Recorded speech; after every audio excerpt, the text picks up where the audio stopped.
11월 23일 출생하게 되면 계묘, 개해, 을유일주입니다. 자시에 출생하게 되면 병자시가 되는군요. 10월은 겨울로 이미 진입을 했어요. 비록 소양춘이라고 하나 한기가 징계하는 때에 팔자에 온기가 없고 물이 지나치게 많으면 겨울나무가 건강할 수 없죠. 따라서 스스로 성장과 번식을 하며 살아가기 어려운 환경이 됩니다. 특히 오늘 팔자를 보면 인성이 지나치게 많아요. 인성이 편중되거나 편퇴화하면 관성과 재성, 식상이 자연적으로 약해지죠. 인성의 특성인 순수와 청명결백이 강하게 나타나서 성격적으로 좋게 표현하면 옛날에 선비나 양반과 같이 명예와 체면을 중요시하는 그런 사람으로 용모는 단정하고 자비심도 많죠. 악하지 않고 다재다능한 것이 잘할 수 있습니다. 그러나 나쁘게 말하면 안일무사하고요, 게을르고 태만하고 매사에 타인을 무시하고 자기 본인 위주로 일을 처리합니다. 쓸데없는 고집이 많고요, 이름만을 앞세우고 따지기 좋아할 수 있어요. 한마디로 요약하면 아는 것은 많은데 오히려 그 아는 것이 병이 되고 자존심이 강해서 자기 본의적이라 할 수 있습니다. 또 자기가 공부하고 배운 만큼 제대로 활용하는 재주가 부족해서 신강사주의 특성처럼 나태하고 대대로대한 식의 생각이 많아서 간혹 독신주의로 고집하거나 종교에 귀의하는 사람도 있고요. 한 가지 일에 매진하기 힘들어요.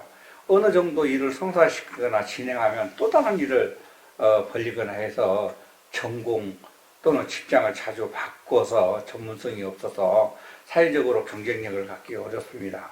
도서에 이르기를 시월을목, 목불, 수기, 이임사령, 취병위용, 무토이차라 했어요. 때는 겨울이죠. 그러나 약하지 않다 할 수 있어요.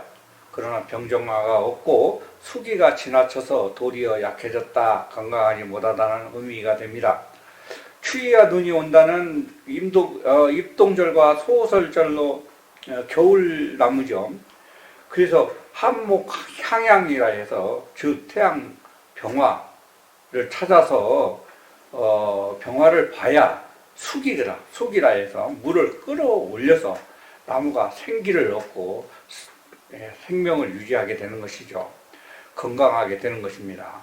병화가 절대 우선이죠. 물이 당황하니 무토로 제방을 해서 나무가 표류하지 않도록 해야 됩니다.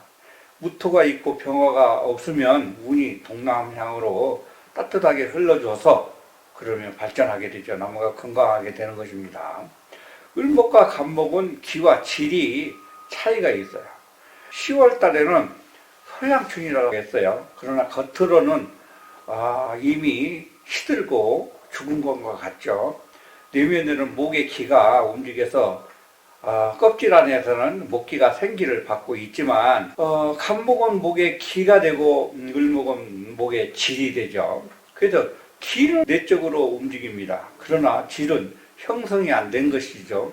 양은 동했으나 음은 동하지 않고 있으니 병화적 양화를 얻으면 을목이 성장하고 발행하게 되죠. 한목 즉 겨울나무가 따뜻한 만나려면 병화를 취하는 것 말고는 달리 할 수 없죠.